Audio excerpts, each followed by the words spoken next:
Адам ағзасына өте пайдалы болған лимондан тосап дайындаймыз. Саламатсыздар ма? Алдымен лимондарымызды жақсылап жуып тазалап аламыз. Екіге бөліп, осыны арасына дәндерін алып тастаймыз. Және цедрасымен бірге қоса отырып, ет тартқыш немесе блендер көмегімен езіп аламыз.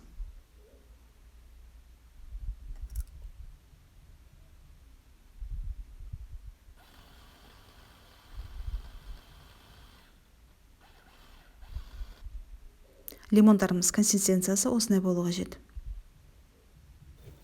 Осылай блендермен езіп алған массамызды үлкендеу ыдысымызға саламыз. Менде 2 килограмм лимон болғандықтан үстіне тағы аздаған шекер қосамыз. Сондықтан осындай 4 литрлік кастрюльдің ішіне салып қайнатып жатырмын. Көптеу болса үлкендеу ыдысқа салып қайнатасыздар. Қалған лимондарымыздың барлығына сөйтіп өткізіп аламыз.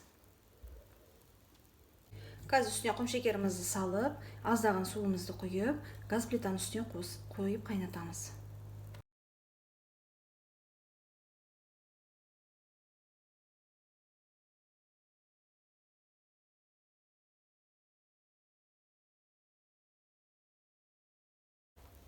Міне осылай барлық шекерімізді салдым. Жақсылап араластырамыз. Осы сәтте құм шекерімізді жақсылап еріткен соң, кәдімгі стерильный банкаға салып, мұздатқышқа салып сақта болады. Бірақ мен бұны қазір газ плитаның үстіне қойып, үстіне 1 пиала шамасында су құямын. Және 10 минут қайнатып, тура 10 минут қайнатып, банкаларға құйып тастаймыз, ұзақ қайнатпаймыз. Міне осылай лимонный вареньеміз дайын. Бізде тура 10 минут қайнады. Арасында әр 1 минутте, 2 минутте міндетті түрде араластырып тұру қажет, астына алып қалмасын. Міне осылай шамалы сұйықтау болады, бірақ осындай банкаға құйып шамалы суыған соң кәдімгідей қоюласып кетеді. Дайын тосабымызды стерильный банкаларымыздың ішіне салып құйып тастаймыз.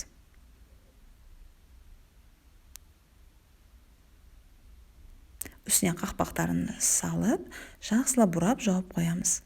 Бұл тосаптарымызды кәдімгідей қараңғы және құрғақ жерде сақтаймыз. Тосабымыз дайын, өте дәмді, түсі де сарғыш түс, осыны әдемі және ең бастысы пайдалы тосап болды. Сіздер де жасап көріңіздер, қыстың күні кәдімгідей шайға салып, немесе лимонный пирогтарға істетсеңіздер болады. Видео ұнаған болса, арнамыз жазылып, лайк басып қолдап кетіңіздер. Сіздермен бірге болған Диана, сау болыңыздар.